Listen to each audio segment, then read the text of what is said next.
तो हम आज सबसे पहले करने जा रहे हैं क्रोटोस्की क्लोजर ऑपरेटर। तो क्रोटोस्की क्लोजर ऑपरेटर टोपोलॉजी का एक बहुत ही इम्पोर्टेंट टॉपिक है। इसको समझने के लिए हमें क्या करना होगा, देखिए, अगर हमारे पास x कोई भी एक सेट है और a और b अगर इस सेट के क्या है, सबसेट है, मतलब ये दोनों इसमें बिलोंग करेंगे क्योंकि इसके सबसेट हैं। तो अगर ये चार प्रॉपर्टीज़ को सेटिस्फाई कर देगा तो हम उसको क्या बोलेंगे, क्रोटोस्की क्लोजर ऑपरेटर। तो पहली प्रॉपर्टी क्या होगी कि अगर हम फाई के ऊपर क्लोजर लगाएं तो वो हमें फाई ही दे। सेकंड प्रॉपर्टी क्या होगी कि जो ए है वो क्या है, सबसेट है क्लोजर ऑफ ए का। थर्ड प्रॉपर्टी क्या होगी कि अगर क्लोजर ऑफ ए के ऊपर भी हम एक और क्लोजर लगा दें तो वो आपको फिर से क्या देगा, closure of A. And last property, fourth property, वो क्या होगी कि अगर ए यूनियन बी के ऊपर हम क्लोजर लगाते हैं तो वो हमें क्या देगा, closure of A union closure of B. तो इन चार कंडीशंस को सेटिस्फाई करने वाला कोई भी सेट जिसके सबसेट है ए बी, ठीक है, तो उसको हम क्या बोलते हैं, क्रोटोस्की क्लोजर ऑपरेटर। और अगर हम एक्स और सी इन दोनों को कंबाइन कर दें तो ये आपका क्या बन जाएगा, क्रोटोस्की स्पेस। तो आई होप आपको डेफिनेशन क्लियर है। इसी के ऊपर बेस अब हमारे पास क्या है, थ्योरम है। ये भी बहुत ही इंपॉर्टेंट है, सीधा सीधा पेपर में आ जाती है, state and proof Kuratowski closure axiom, ठीक है। तो इसको समझने से पहले मैं आपको एक चीज़ बताती हूँ कि इसमें क्या बताया गया है कि अगर आपके पास x कोई सेट है, इसके ऊपर कोई क्लोजर ऑपरेटर डिफाइन है, ठीक है, और क्या है कि इस x के जितने भी सबसेट हैं उन सभी के कलेक्शन को नाम दिया गया है f, ठीक है। और f के जो कॉम्प्लीमेंट होंगे, मतलब x माइनस f के जो कॉम्प्लीमेंट होंगे उनको नाम दिया गया है t, मतलब कॉम्प्लीमेंट ऑफ f का जो भी कलेक्शन होगा वो क्या है, t। तो देखो c क्या है, क्लोजर ऑपरेटर है जो किसी भी एक सेट के ऊपर डिफाइंड है, से x। और f क्या है, collection of all subset of x है। और t जो है वो क्या है, collection of complement of f है। t जो है वो टोपोलॉजी है x के ऊपर। तो अब हमें क्या दिखाना है यहाँ पर आप एक चीज़ याद रखना कि यहाँ पे फंक्शन डिफाइन किया गया है किस तरीके से कि a जो है वो सबसेट है x का, इज सच दैट कि अगर हम क्लोज़र लगाएं a के ऊपर तो वो हमें क्या देगा, a ही देगा। और हमें यहाँ पे दिखाना क्या है कि क्लोज़र ऑफ a किसके इक्वल होगा, ए क्लोज़र के। ये जो है ये क्या है, टी क्लोज़र ऑफ ए है, जो हमने क्लोज़र ऑफ सेट के अंदर पढ़ा था वो। और ये क्लोज़र क्या है, क्रोटोस्की क्लोज़र है। तो ये याद रखना, ये दोनों क्लोज़र जो है अलग अलग है, ठीक है, so don't be confused. Okay, तो अब हम इसका प्रूफ देखते हैं। तो प्रूफ देखने से पहले सी जो है यहाँ पे क्या है, क्लोज़र ऑपरेटर है एक्स के ऊपर, सच दैट ये वही चारों प्रॉपर्टी है जो हमने अभी ऊपर पढ़ी। और फंक्शन इस तरीके से डिफाइंड है, हमें पता है। अब हमें दिखाना क्या है, एक तो कि जो टी है वो क्या हो, टोपोलॉजी हो जाए। और दूसरा हमें क्या दिखाना है कि क्लोज़र ऑफ ए जो है वो किसके इक्वल आ जाए, टी क्लोज़र के इक्वल हो जाए। तो आपको पता है कि किसी भी चीज़ को टोपोलॉजी दिखाने के लिए, किसी भी सेट की टोपोलॉजी है या नहीं दिखाने के लिए हमें तीन प्रॉपर्टी सेटिस्फाई करनी पड़ती है। तो T1 क्या है कि x और फाई दोनों किस में जाए, टी के अंदर। T2 में क्या दिखाना होता है हमें कि G1 और G2 अगर टी से बिलोंग कर रहे हैं तो इन दोनों की इंटरसेक्शन भी किस में बिलोंग करे, टी में। और थर्ड क्या है कि अगर G लैम्डा आपका आर्बिट्रेरी क्या है, आर्बिट्रेरी एलिमेंट है जो कि टी के अंदर जा रहा है, तो इनका जो यूनियन होगा वो भी किस में जाए, टी के अंदर दिखाए। तो वन बाय वन अब हम प्रूव करते हैं इन सभी प्रॉपर्टी को। तो देखो, सबसे पहले मुझे क्या दिखाना है कि x और फाई आपके टी के अंदर चले जाएं। तो पहले मैं दिखाती हूँ कि x जो है वो किस में जा रहा है, टी में जा रहा है, ठीक है। x को टी में दिखाने के लिए अभी हमने यहाँ पे फंक्शन डिफाइन किया था कुछ इस तरीके से कि किस तरीके से फंक्शन के अंदर हमने डिफाइन किया था कि सी फाई या सी ए जो है वो किसके इक्वल है, ए के इक्वल है। तो यहाँ से अगर आप देखो कि सी फाई भी किसके इक्वल है, फाई के।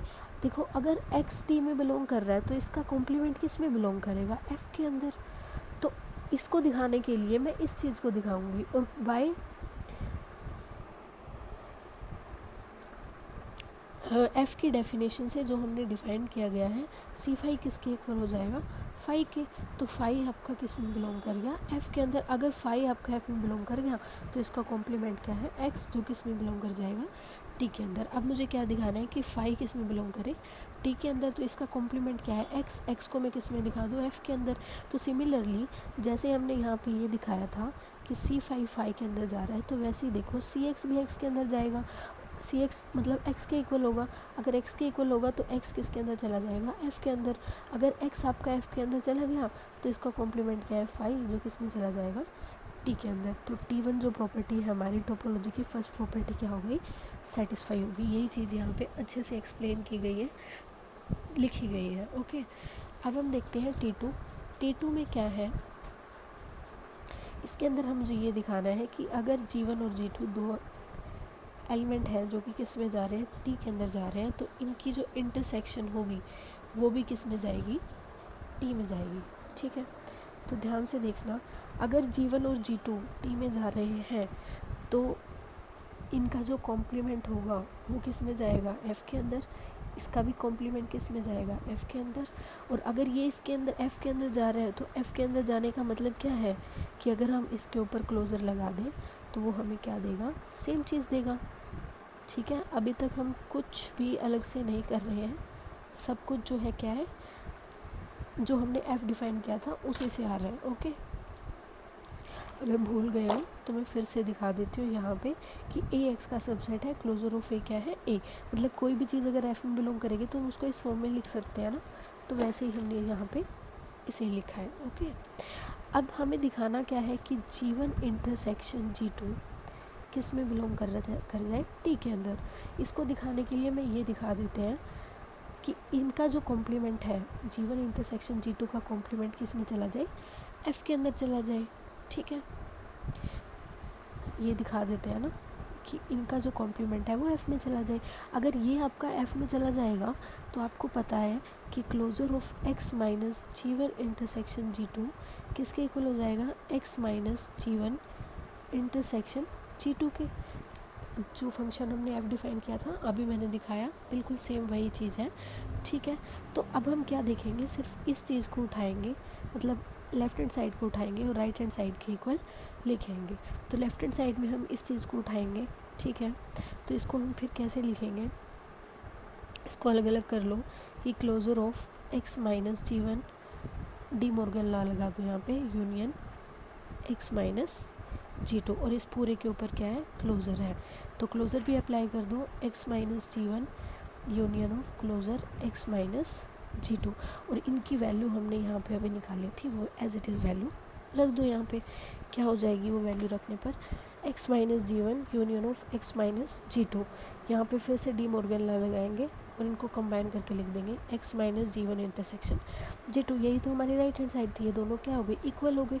इक्वल हो गए तो इट मीन्स ये आपका किस में चला गया, एफ़ के अंदर चला गया, ये एफ़ के अंदर चला गया, तो G1 इंटरसेक्शन G2 किस में चला गया, टी के अंदर। और यही चीज़ हमें दिखानी थी। ओके, अब हमें थर्ड क्या दिखाना है, थर्ड मुझे दिखाना है कि जी लैम्डा अगर कोई आर्बिट्रेरी एलिमेंट है तो इनका जो यूनियन होगा वो भी किसके अंदर जाए, टी के अंदर। सिंप्लिसिटी के लिए मैंने इसको क्या लेट कर लिया, इस पूरे फैक्टर को जी लेट कर लिया। ठीक है, ये कुछ भी नहीं है, क्या है, यूनियन है जी लैम्डा का। ओके, अगर जी लैम्डा आपका टी में बिलोंग कर रहा है तो इसका कॉम्प्लीमेंट किस में जाएगा, एफ़ के अंदर जाएगा। अगर एफ़ के अंदर गया तो अगर हम इसके ऊपर क्लोजर लगाएंगे तो वही सेम एलिमेंट मिलेगा, इसका हम यूज़ करेंगे, इसलिए हमने इसको नाम दे दिया ए। अब टू शो, अब मुझे दिखाना क्या है कि ये जो जी है ये किस में चला जाए, टी के अंदर। और ये जी कुछ भी नहीं, क्या है, यूनियन है आर्बिट्रेरी एलिमेंट का। ठीक है, अगर मुझे दिखाना है कि जी टी में चला जाए तो एक्स माइनस जी के कॉम्प्लीमेंट को मैं किस में दिखा दूँ, एफ़ के अंदर।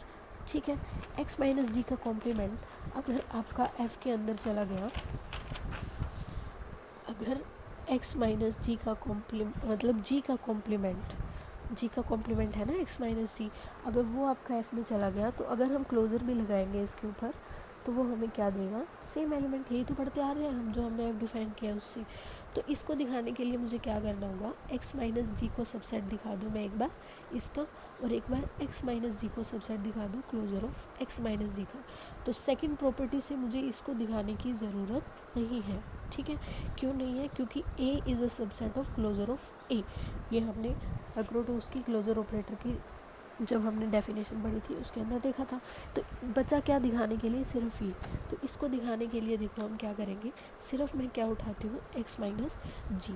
x माइनस जी उठाऊँगी तो g की जगह हम वैल्यू रख देंगे, क्या है, g क्या है, यूनियन है सारे आर्बिट्रेरी एलिमेंट का, यही तो है ना। अब डी मॉर्गन लॉ लगाएंगे तो ये इंटरसेक्शन में कन्वर्ट हो जाएगा।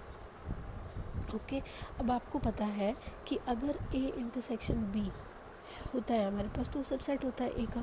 तो इसी का यूज़ करके हम इसको क्या लिख सकते हैं, x minus ji lambda is a subset of x minus ji lambda. Okay, तो यहाँ से आगे देखो,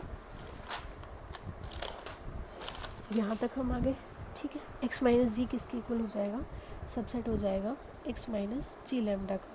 अब मुझे क्या दिखाना है, मैं दोनों तरफ क्या ले लेती हूँ, क्लोजर लेने के बाद क्या हो जाएगा, closure of x minus g और closure of x minus ji lambda. Okay, और closure of x minus ji lambda को हम ये लिख सकते हैं बाय a से, ठीक है। अब क्या है कि x माइनस जी लैम्डा को मैं लिख सकती हूँ intersection of x minus ji lambda. कैसे, क्योंकि ये जी लैम्डा आपको दिख अकेला एलिमेंट रहा है, बट ये अकेला है नहीं, यहाँ पे क्या है, बहुत सारे एलिमेंट है, G1 G2 G2, और इन सब का इंटरसेक्शन का सबसेट ही तो है Cx माइनस जी। तो हमने इसको ऐसे लिख लिया, ठीक है। और Cx माइनस जी मतलब ऐसे रीड मत करना आप, क्योंकि ये क्लोजर है। ओके, अब closure of x minus G subset हो गया किसका, x minus U G lambda का। अब आप देखोगे कि यहाँ से ये कैसे आया, तो यहाँ पे कुछ और नहीं, डी मॉर्गन लॉ लगा है। ओके, अब closure of x minus G union of G lambda की जगह हम g रख सकते हैं। तो closure of x minus G क्या हो गया, x माइनस जी के इक्वल। और हमने इसको हमें प्रूव करने की ज़रूरत ही नहीं थी, तो इन दोनों से ये क्या आ जाएगा, इक्वल। और अगर ये इक्वल आ गया तो हमारे पास क्या आ गया कि g जो है वो किसके अंदर बिलोंग कर गया, t के अंदर। और g कुछ भी नहीं, g क्या था, जी कुछ भी नहीं, जी क्या था, यूनियन ऑफ आर्बिट्रेरी एलिमेंट। अच्छा, यहाँ पे हमने एक रिज़ल्ट यूज़ किया था ये वाला। इसके अंदर क्या है कि अगर आपका ये इसका सबसेट है तो क्लोजर भी सबसेट होगा। मतलब ये आपका एक छोटा सा रिज़ल्ट है कि अगर ए आपका बी का सबसेट है तो क्लोजर ऑफ ए भी क्या होगा, क्लोजर ऑफ बी का सबसेट होगा। इसका छोटा सा प्रूफ है, प्रूफ में कुछ भी नहीं, कि अगर ए आपका बी का सबसेट है तो हम ए के बी के सबसेट को, A is the subset of B, इसको हम इस तरीके से लिख सकते हैं कि ए यूनियन बी किसके इक्वल है, बी के इक्वल है। तो ये अगर आप देखना चाहो कि कैसे है, तो देखो, अगर ए बी का सबसेट है तो बी बड़ा होगा, ए छोटा होगा। और अगर इन दोनों की यूनियन हम लें तो वो क्या आएगी, बी, ठीक है। ये इसी चीज़ को यहाँ पे लिखा गया है, तो इसको अलग करके लिख लो। कैसे, it means b is equal to A union b। दोनों तरफ अगर आप क्लोज़र लगाओगे तो क्लोज़र ऑफ p, और यहाँ पे closure of a union p। तो यहाँ पे closure of a union closure of b के अंदर आपका डिवाइड हो जाएगा ये बाय प्रॉपर्टी 4 से, ठीक है। तो यहाँ से सिमिलरली हम क्लोज़र ऑफ a को भी लिख सकते हैं।